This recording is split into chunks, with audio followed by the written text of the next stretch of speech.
This video is supported by CuriosityStream.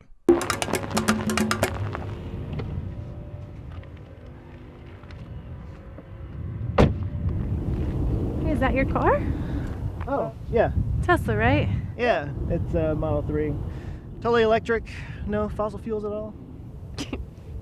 Yeah, well, except for the coal burn making the electricity. I'm on an all renewable plan, so. Well, my car has a hydrogen fuel cell, so runs on pure water. Oh, cool, cool. Yeah. Yeah. I mean, except that takes a lot more parts and they have to fly that all around the world. That increases the number of emissions just in the production. Tesla actually does most of their stuff in the US to avoid that. Well, my car is made from carbon fiber, spun from the carbon dioxide in the air. All right, well, my car makes ozone, and it's fixing a hole in the ozone layer. Well, my car separates hydrogen and oxygen using the pure joy of corgi puppies.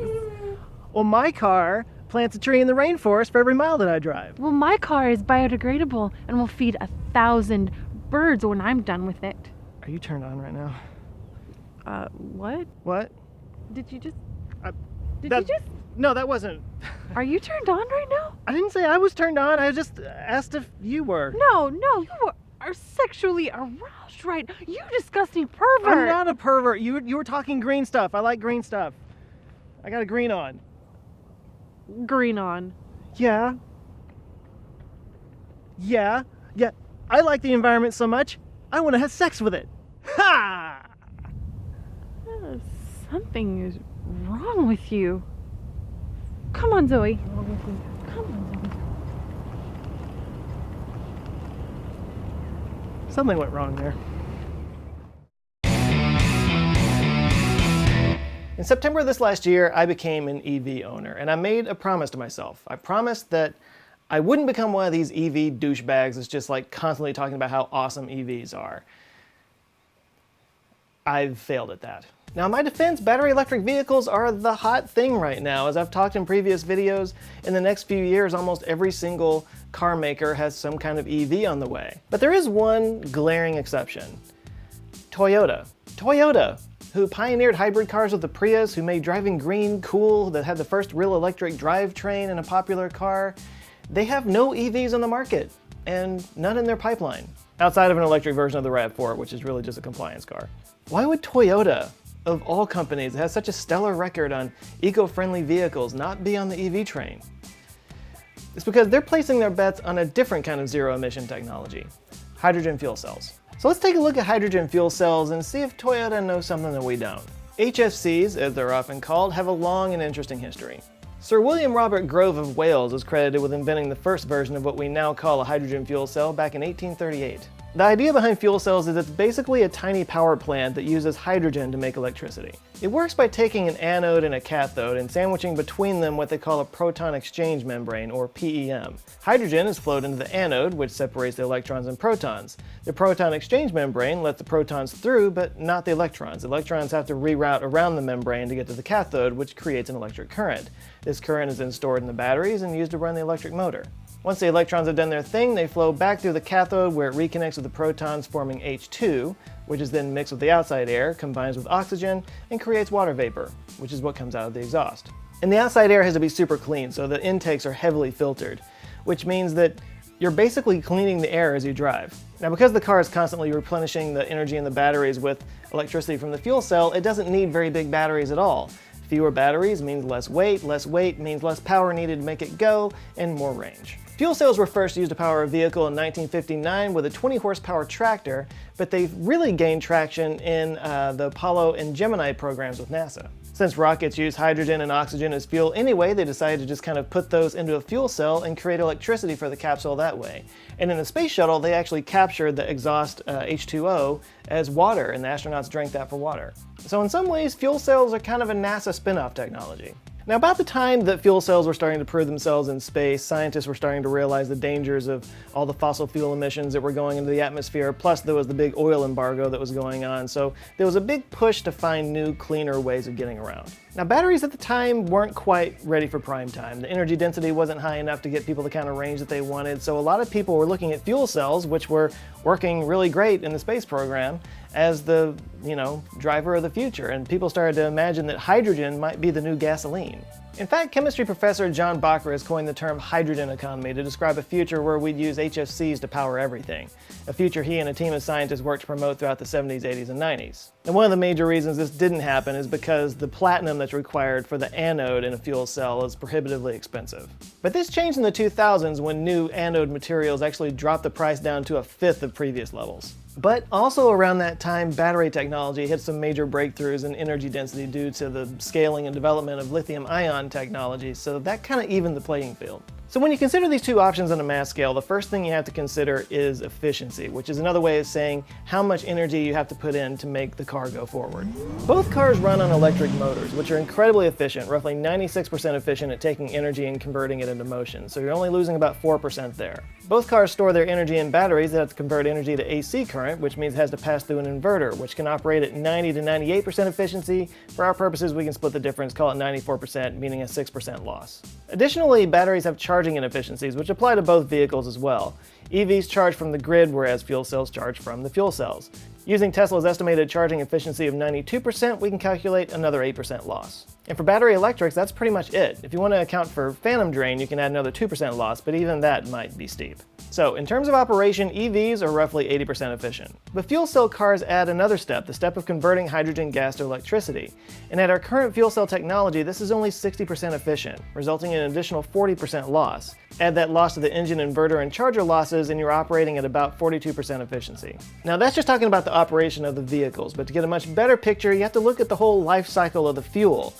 And here's where things get a lot more stark. Because hydrogen gas, despite being the most abundant element in the universe, is actually not naturally found on Earth.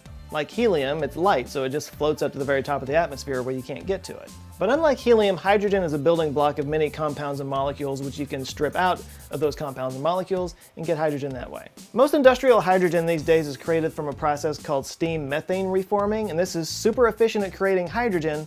The only problem is it does create CO2 in the process, so it's far from clean, which kind of defeats the whole point. So let's not do that. The other way to get hydrogen is through electrolysis, and this is pretty simple. You zap water with an electric current, and that separates out the hydrogen and the oxygen. The only problem is it takes a massive amount of electricity, far more energy going into it than you ever get out. So it's not a net positive. In fact, you lose about 30% from electrolysis, but there are some newer methods out there using that same protein exchange membrane that I talked about before. It's almost like a fuel cell in reverse. And this is a little bit more efficient. You only lose 20% in this process.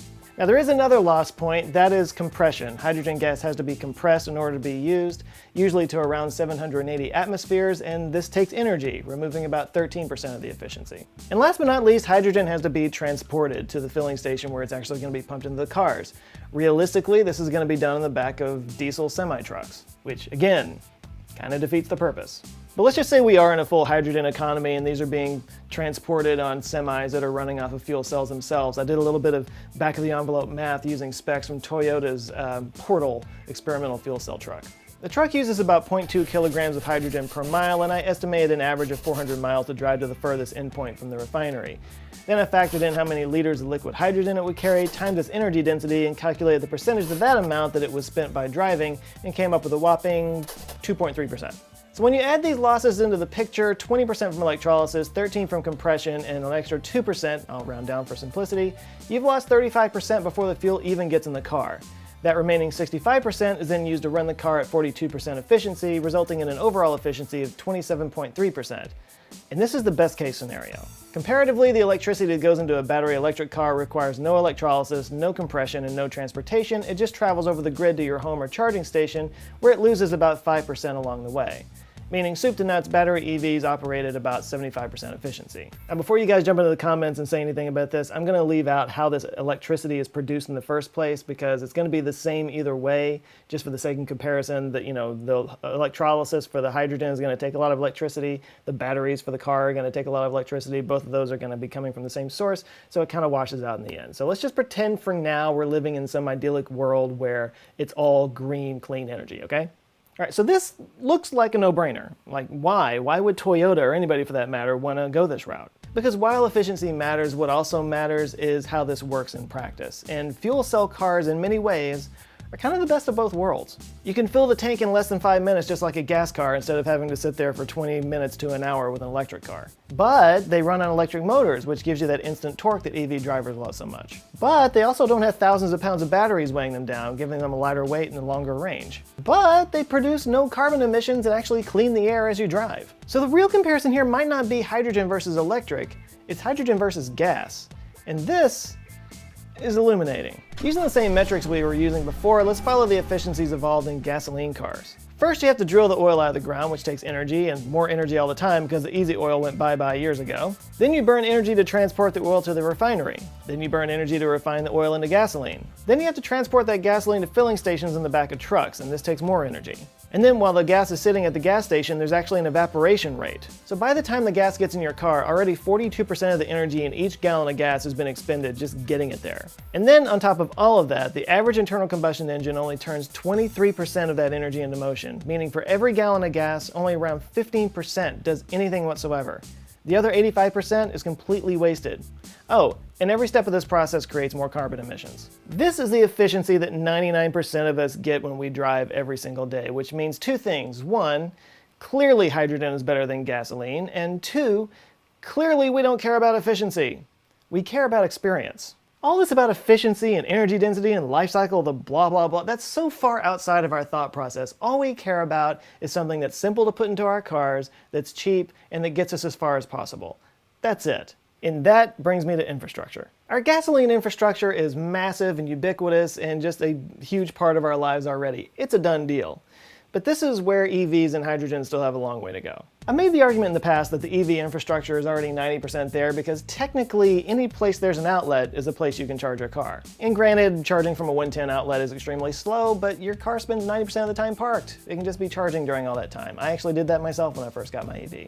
It's longer traveling and road trips that are the issues with EVs, and yes, the EV infrastructure is still in the early days of being built out with only 25,000 charging stations around the US right now. Now, hydrogen by comparison is a lot more like gas. It's not something you can do at home. You gotta go to a hydrogen filling station, of which in the United States right now there are 39.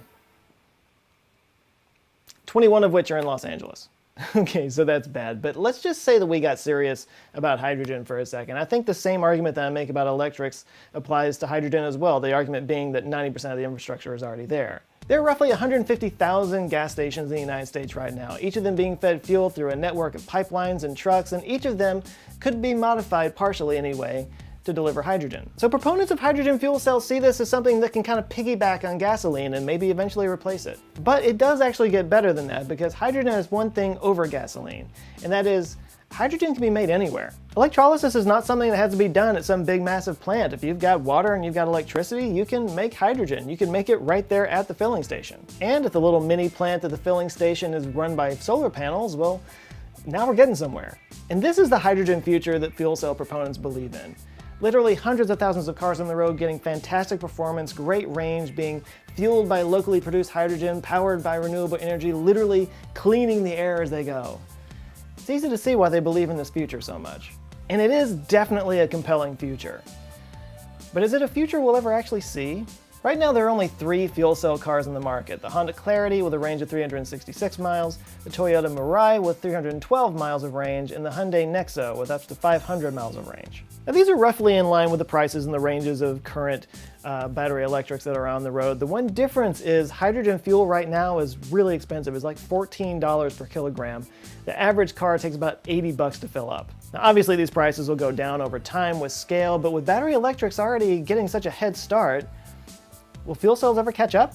Is there a Tesla out there for fuel cells on the horizon, that being a car that excites people's imagination and really shows how great the technology is? Or could hydrogen cars actually benefit from the growth of EVs as people get used to the idea of cars that aren't driven by gas? In 5 years, you should expect to see at least 10 times the number of EVs on the road, and even conservative estimates say that 1/3 of cars will be battery electric by the year 2040. And fuel cell cars, which are a type of EV, could ride this wave. Of course, the infrastructure would need to be, built up. Nobody's going to buy a car if they can't fuel it. But all it takes is for one gasoline company to really get behind it and start outfitting all of their stations with hydrogen. That and for the price to come down. Now, both of these technologies are improving and getting cheaper every single year. Batteries have the upper hand right now, but this isn't a race. It's not a zero-sum game. You might think electrics are the way to go, but hydrogen is still way better than gas. And, if I may opine for just a second, I actually think that hydrogen might be more easily accessible for most people. Hear me out. You know, one thing I've found especially hard to get across to people when I talk about my, driving an EV is the idea of me just charging at home. You know, the idea that I don't have to like go somewhere to charge up my car. I can just do it in my garage. That just blows people's minds. And I think it's because all of us, our entire lives, have had to actually go somewhere with our car to fill them up. That's just a fundamental part of owning a car. That's just a part of our life routine. But EVs require something of a shift in thinking. You almost have to think of it more like a phone. It's just something you plug in when it gets low. You know, most of the time you charge your phone at home or at work or wherever you happen to be. Sometimes when you're traveling, you might have to use one of those little charging stations in the airport or something like that. But most of the time it's just where you are. That's what owning an EV is like. And this really is what seems to trip people up the most whenever I talk to them about EVs. It's not so much a habit thing, it's just more like having to kind of rethink what a car is kind of thing. You know, to a lot of people, a car is a thing you have to take someplace and put fuel into it to make it go. And it might be an easier switch for some people to just go down to the corner station and put in hydrogen instead of gas. You know, that might be easier for some people to embrace. But I guess we'll see. You know, a lot of people are dismissive of fuel cell technology, and I say, you know, we need all the solutions we can get. A day when you go to buy a car and you have the option of getting an electric or a fuel cell, that's a good day indeed. So no more fighting. Now, if that sounds good to you, if you are into visions of a good future, you might want to check out the series Dream the Future on CuriosityStream. It's actually hosted by Sigourney Weaver, and it kind of tries to take a look at what the technologies that run our lives might look like in the year 2050. There is one specifically about transportation, but it covers all kinds of different topics: food, energy, school, even heritage. In other words, how they'll look back at us, which sounds terrifying. And this is, of course, just one of thousands of awesome science documentaries and shows available at CuriosityStream. CuriosityStream is basically like the Netflix for awesome science documentaries. And I know I probably shouldn't be using the word Netflix when I'm doing a sponsorship for CuriosityStream, but there, I've already said it twice. Who cares? That's the best way to say it. It's the Netflix of science documentaries, and it's awesome. Anyway, if you follow my channel, if you follow other science channels, CuriosityStream is totally right up your alley. You can sign up and get 1 month free at the link down in the description below. I do have a CuriosityStream account. It's kind of one of the perks of being a major YouTube star, but no, I've been watching the hell out of it and I like it a lot. I think you guys will too. So you can sign up down below, curiositystream.com/joescott. You can get 1 month for free. It's definitely worth a look. All right, thanks to CuriosityStream for A, being awesome, and B, supporting this video. And I also want to give a big shout out to my Answer Files on Patreon, who have created a wonderful community. I just love all these guys, and there's some new people that have just joined. I gotta murder their names real quick. We got Jason Daniel Smith, Stephen Neville, Gary Stevens, Sean Cook, Sarong Sahabadabood, yeah, Joseph Gaines, Ian Lake, Cran Middlecoat, Dan Garvin, Cody Tetro, Michael Sepanek, Richard A. Furman, Owen Dana Rollins, Robag, Arn Fines, Net Yellow, Emily Burnt, Hank Bolthius, Alex Lees, Nathan Campbell, Subatomic, and Jupiter Mining. Thank you guys so much. If you would like to join them and get access to early versions of the videos and get behind the scenes stuff and just get access to me, you can go to patreon.com/answerswithjoe. I also want to give a big shout out to Brandy Price. She helped me out with the intro at the beginning of this video, and I think she nailed it. She's awesome. She's an actor. You probably saw her in something before now, but she also does have a YouTube channel. I'll put a link right here. I recommend you go check it out. She's awesome. T-shirts, as always, available in the store, answerswithjoe.com/shirts. Lots of cool, fun, nerdy, geeky stuff. I like them. I wear them. I think you will too. Answerswithjoe.com/shirts. Go get one. All right, thanks again for watching. You guys go out now, have an eye-opening week, and I'll see you on Monday. Love you guys. Take care.